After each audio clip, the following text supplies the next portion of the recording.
Dobar dan. Moram da vam čestitam pošto smo stigli do poslednje pesmice ovog semestra.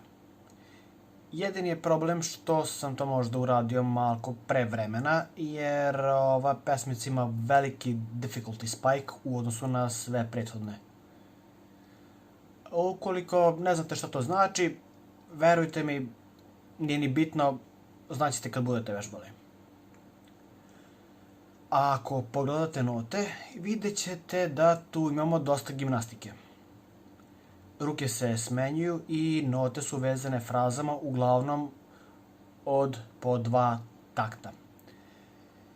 Prva 2 takta su ista kao i sledeća 2, tako da nam to pomaže. Drugi red se svira maltene identično kao i prvi, s tim da je najniži ton za ceo stepen viši u odnosu na prethodni red, a najviši ton niži. Pravored je isti, osim na tim tonovima. U trećem redu pazite da raščitate dobro tonove. Prva 2 takta i druga 2 takta nisu ista. Poslednji red nam je blaga reminiscencija na početak i zapravo imamo, kao i u prvom, sve vreme razložen akord C-dura.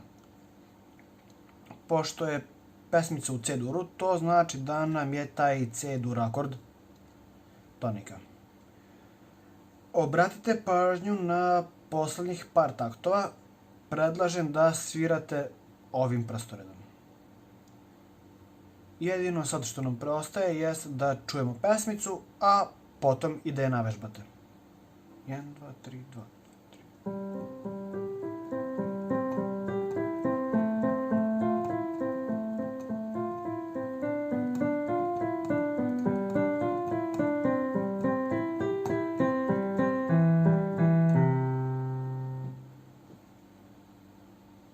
Eto, to je to što se tiče ovog semestra. Treba još A-mol da odradimo, ali što se tiče pesmica, gotovi smo. Zapravo, malo i nema smisla ovo nazivati pesmicom, jer kao što možete da vidite, tu nemamo tekst, pa se samim tim i ne peva.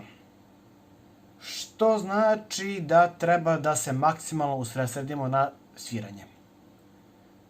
Srećno vam sa ovim valcerom i obavezno vežbajte polako i budite strpljivi. Nemojte vežbati tako što prosviravate sve u cugu, već vežbajte prvo po 2 takta, pa ako vam to ide vežbajte po red, pa kada savladate svaki red ponaosob, polako spajajte redove i tako dalje dok ne stignete do komplet lepinje.